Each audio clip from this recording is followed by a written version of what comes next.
Welcome to The Space Between Time, a podcast to explore and host the phenomena of your brain trauma.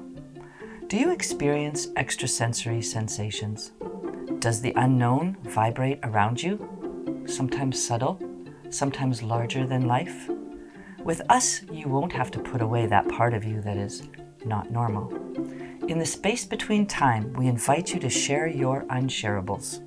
Let's explore how your experience has shaped your life. Our goal is for you to know that you are not alone.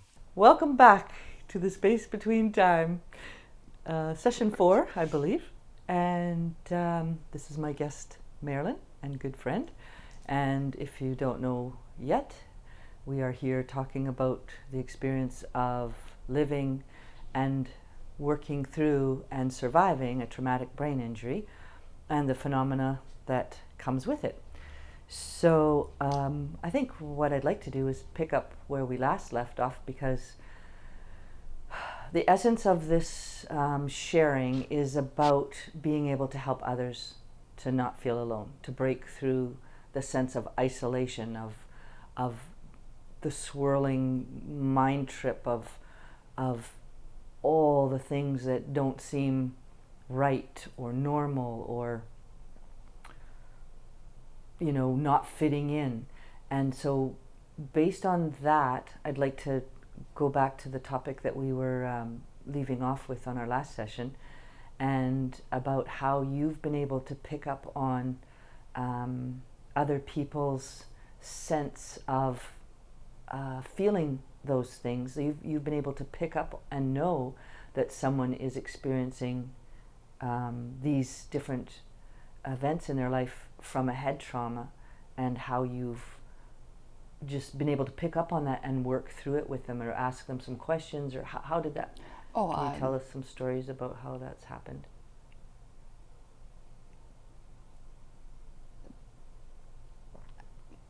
I don't pick them up. You feel attracted somehow to it? I just run into them.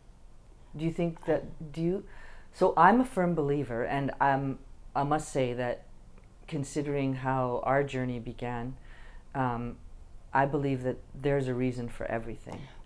And so when you say, I know you're a very humble person and you don't think much of it, but I think that like the Matrix, everything is connected and part of each other. So when someone crosses your path, that you recognize something in them and you're able to speak to them. I've had a lot of people come into my lives. Just like going to play cards, you meet people who've had things happen to them.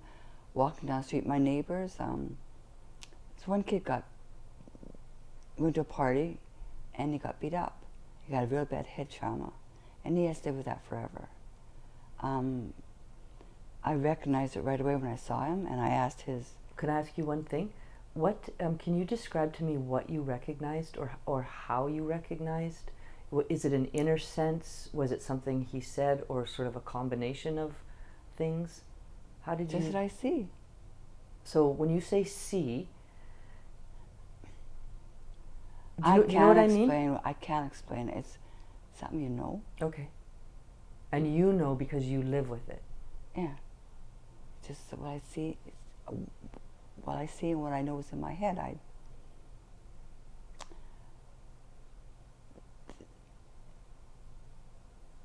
The first one, there's so many of them.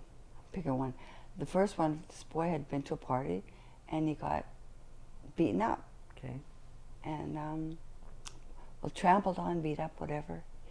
And he woke up with a head injury. Didn't remember a darn thing. He was in a coma for a while. And his family had a really hard time how to deal with it. Mm-hmm. Yeah. He had personality changes. Personality change, everything, yeah.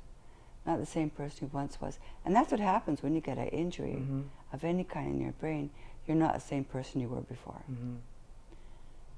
And did he have amnesia too, do you know? Or? I have no idea. Okay. I just recognized it. I asked them about it, and they said they're getting help for it. And I said, fine. Okay. I said, if you need anything, don't hesitate to call me. They've never called me. Did you feel they were surprised that you understood? Okay, I'll tell you. Okay. I was at cards. It's been 50 years now. And there's this... Since your accident? Since my accident. And I can play cards because I learned how to play cards before. I learned how to play crib before my accident, so I remembered it. It's from long-term memory. And there was this man came in with the lady. And the man was walking with a cane. And I said to my partner, that man there, I think he has a head injury. Okay. And she looked at me and said, how would you know? I said, I think he's got a head injury. And she was very persistent. She told him to be quiet and shut up, Marilyn. She told me, how do I know? I said, I think so. So he stayed there played cards, and we played cards. I never played with him. We never played against him. And then the next week I said to my partner, I said, next week if he's here, I'm going to go and ask him. And she says, why would you ask him? I says, because I think it's important that I ask him. Cool. That's all I said. So the next week came. Sure enough, he was there. So I went up to him and I told him who I was, and I said, I'm going to be quite honest with you. I didn't tell him anything about me yet. I said, did you have a brain injury or did you have a stroke? He looked at me with such a surprised look, and the lady with him looked at me too, right? And he said, I had a brain injury. And I said, okay. I want you to tell me about it. So he told me about it. I said, okay. From a stroke or from? No, he was beat up. Oh. He was hurt. Okay. And I said, do you need any help? He says, what kind of help? I said, do you feel confused at times? He says, yeah. I said, do you feel frustrated sometimes? He says, and the lady said, all the time. And I said, who is your friend? And he told me that this was his helper. Oh, like an his aide? nurse, like yeah. an aide, yeah. Yeah. And so I said, we talked quite a bit, and he knew exactly, I knew what I was talking about. Mm-hmm. He says, how do you know? I says, because I had one too. I was in a car accident years ago. And he said, but look at you. You're doing everything. And his aide said, how could you have a brain injury? I says, you know what? It took me a long time to get this good. And she said, you must have had lots of help. I said, I had no help. And they couldn't understand it. I was so upset. They could not understand it. I said, who's going to help me? Because back then, no one knew anything about a brain injury. And I offered him help. I asked him questions. And he answered all my questions. And she said, we have lots of help. He goes to the doctors help and everything. And I said, but the questions that I asked him, doctors weren't going to answer this because they had no idea about this, right? Right. And he said, okay. I talked to him. I can't remember what the questions were. And I said, how's your temper? And the lady said, it's pretty bad. And he has outbursts. Yes. Lots of dirty language. It's not dirty language to me because that's just the way of life. He had lots of frustration, lots of confusion. Anyway, so he said to me, thank you, but I don't think I'm going to need your help because I got lots of help. I said, fine, but if you ever need help, don't hesitate to ask me. So fine, that was about a few years ago. So I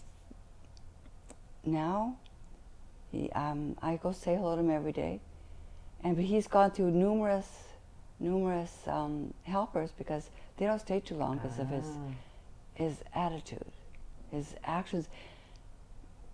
Does he feel he has no control over them? You have no control. There's no control. You have to learn how to. No one can help you. You have to learn how to control yourself. Right. Sometimes I say the weirdest things to people, and they come out of my mouth without even realizing it. It's just what you think comes out. Yeah. Not very good. It's very embarrassing. Oh. And I know you've said before, sometimes I've wanted to stuff the words back in my you mouth. can't do that. It's too late. But now, I said to my girlfriend, I was driving with her the other day, and I said, listen, you've known me for a few years. I said, and there's been a few times that she's given me the look. The look is not, it's the same look on everybody, the stupid look. I said, I've said some pretty weird stuff out of my mouth, right? And she says, yeah, you've said some real humdingers. And I said, I've told you before, I've explained to you before why these things come out, because I have no control over them. Mm-hmm. And she said, thank goodness you explained that to me, because I would have walked away years ago. So when people didn't know you had a head injury, and then you would just... I tell people now. But before, things would come out. You don't talk about it. Right. If you don't talk about it, it didn't happen. Something Mom said. And so what I think is interesting is that how many people, obviously you're not going to meet people and walk up and say, hi, I'm Marilyn and I have a head injury, so, some weird shit's going to come flying out of my mouth. So, and it does. Just warning you. It does come out, yeah. No, I don't tell anybody unless I feel I can trust them. Yeah, and obviously nobody wants to walk up and have to, you just want to be normal and be yourself. And so when you have those moments of, you see the look on someone's face. The moments usually happen when I'm having a conversation. Mm-hmm. Or they're talking and I will just say something. And I say, don't forget what I've just said, because it will come back. And it will happen. Yeah. And it usually does happen, and you know that for sure. Yeah. And this is the part of, as much as the frustration and the confusion and the anger and the words, and those are very, I guess you would call them noted or typical. If you were to see a doctor about a head injury, there's a sort of... They'll say, learn to live with it. And I've been told that. I've gone to the doctor years after, and I've told them what my problem is, and they said, it's happened to you such a long time ago, you have to learn to live with it. We can't do anything for you now. I'm on my own. Such an interesting learn to live with it. But again... I did. You did, and you are, and... the other aspect of have you found, because I have found that when I think back on and the people that I've met throughout my life that have different brain trauma, from whether it's fetal alcohol or injury, many people either some before they can recall, and some have had it their whole life, but the having that sort of extrasensory perception. So like you call it the knowing, right? It's like you know things, and you can't really describe how you know things. I try to sort of see and understand. You can't describe it. It's just there. It's just there. And I think that is a huge component of people who have traumatic brain injury who don't even understand that they have it, or understand what it is, or are afraid to talk about it. Like, that's a huge, huge part of it. Nowadays, things are so different. It's not like it used to be. I learned on my own. Mm-hmm. Now it's different. Mm-hmm. When it comes to the part where you're able to see beyond time and space, when you were told you would have a gift of knowing things when you were in your coma, when the monks came to you and you were in that place of should I stay or should I go? Am I ready? Yeah, are you ready? And you didn't understand what they were asking you. Ready for what? And I believe that in part of our experience together and sharing, you actually you were shown an image of a funeral and you realized it was your funeral? And I don't remember that. you saw people? I don't remember that. Maybe that's in your journal. Or I dreamt it. I don't know. I dreamt it because I don't remember anything like that. I thought you said once you had a vision, you were sort of shown a vision of your own funeral. No, never. And then that's when you knew what "Are you ready" meant, and you were like, "No, I'm not ready." No, never. Cool. Somewhere that came into the storyline, but at the moment that you recognized what they were asking, why they were asking, "Are you ready?" and then you were told, and you said yes. You didn't want to go. You wanted to. I wasn't ready. No, my answer was no. I guess you said that you didn't want everybody. There was a moment where you sensed the sadness, and you said you didn't want everybody to feel so sad. And that's when you said, I don't want everybody to feel so sad. And then that's when you said, now you understood what. No, I don't Are you remember ready? that at all. Okay. Well, anyways, there's a point in time. I'm sure there's lots of things that come and go. Tell me about it. So the how you're able to interpret things from another level of not the sixth sense or seventh sense or whatever it can be called. I believe that's another person's fear that they hold on to, part of the isolation, that they don't. It's hard enough that they try to speak about things that aren't coming out of their mouth. Okay. Right? And then, so then how could they ever tell someone about the other things that they see? Because already they're being told, don't talk about it. We don't want to hear about it. Mm-hmm. Keep it to yourself. And then one day when people start understanding what's going on around you, that's when you can say it, and that's what I've done. How did you learn to start trusting when I'm or still what working to say? on that. Yeah, I'm still working on that. Are you talking about the readings? Readings, yeah. Because when I will give warnings, I will give a lot of warnings. Okay. Um, Or, for example, can I ask you about the story about the young boy that you once saw? You were at a gym, and the instructor, you kept seeing a young... Oh. I think that was fascinating. That was one of the first stories I heard. Yeah, I was at a gym, doing my exercises, and this young kid kept bothering me. No one else could see it. I'm looking around, did anybody else see this kid? And and I said, what do you want? He says, tell my mother I can breathe through my nose. I said, yeah, go. Like I'm trying to concentrate I was trying to concentrate on what I was doing. And he said, tell my mother I can breathe through my nose. And I said, okay. So this woman came up to me. She worked there. And she said, how you doing, Marilyn? I said, this is going to sound really weird. This little boy here, and I described this little boy to her, and I said, he wants me to tell you he can breathe through his nose. Well, right then and there, she just started crying. And right then I knew it was her son. He passed. And I said, she says to me, how much do you charge? And I said, give me a phone call. Like, I'm not, she was just a friend of mine. So I wasn't really. No, you weren't really. I wasn't, this was just because this kid wanted me to tell him her mom, he can breathe. So I went over to her place and I sat down and I said, he's here right now.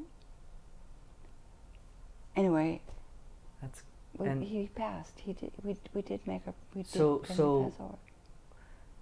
he came through you to say, because he knew I could see him. Right.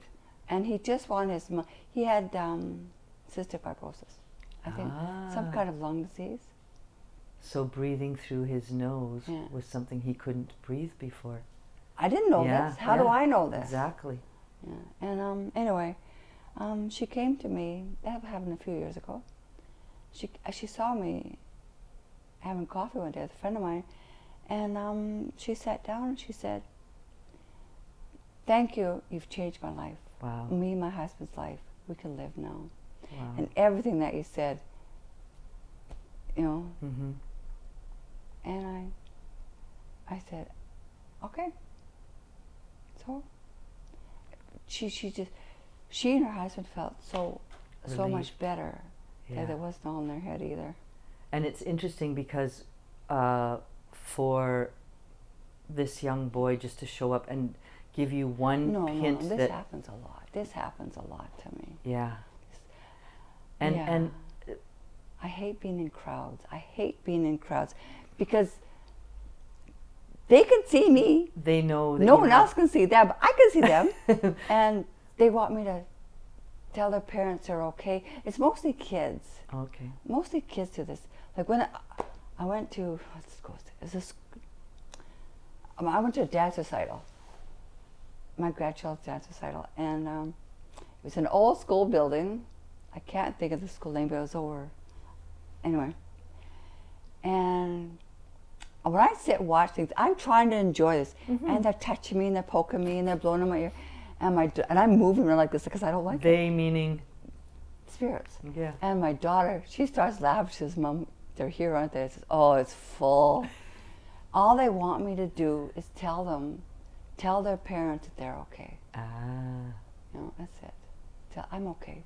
Tell Mom and Dad I made it. And mm-hmm. Yeah.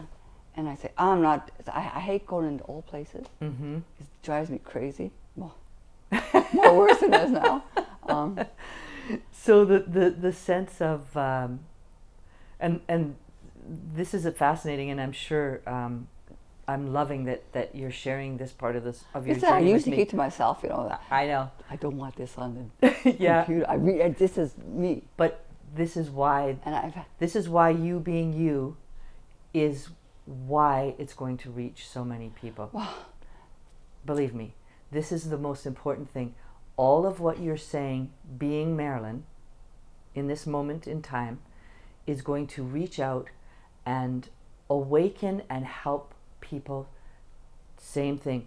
If you're feeling crazy in your head because you can't even concentrate on a task or a thought, like the experience that you have with the phenomena, the extra phenomena that's coming through you, like you are so amazing to me on how full of resilience and humility and kindness and caring and wanting to bring this story out. Like you really get my dictionary out. you really care. You've reached this point in your life. It didn't happen overnight, Blaine. I know. I've had the daylight scared out of me numerous times. Well, exactly. Like, so there's so many cool levels to this story. The never-ending story, obviously. All right, before we go, I just got one thing I'd tell you. Yes. Okay. Got 4 minutes. I know a lot of people, and there was one person in the hospital, and we went to see her. And we went back. We played cards. My husband and I, we played cards with this lady and everything. She had no other visitors. And I knew this. And so every Thursday we'd go down to her town and we'd play cards in the hospital with her. And it really made her day. It really did. We stayed 2 hours there. And we bought coffee. We bought everything for it. Anyway, to make a long story short, she got out of the hospital and she went into a residence. Not a nursing home. She lived on her own. And went to see her there. But I knew she had other people there, so I stopped going to see her. But she was still a friend of mine. She'd call me once in a while. And then one day, oh gosh, it was a cold winter night. I think it was in March. And my husband and I are in bed, and I'm sound asleep. All of a sudden I woke up. And I heard this, "Marilyn, thank you." Didn't know who it was, but I knew someone died. Okay. And you know what? Not right now. I just want to go to sleep. And then I found out the next day that she had passed over, and she came to me in my sleep. Wow. And thanked me. Thank you for being there when no one else was there. That was very nice. That was beautiful. It's happened quite a few times to me. That's a beautiful ending of the story. It was, yeah.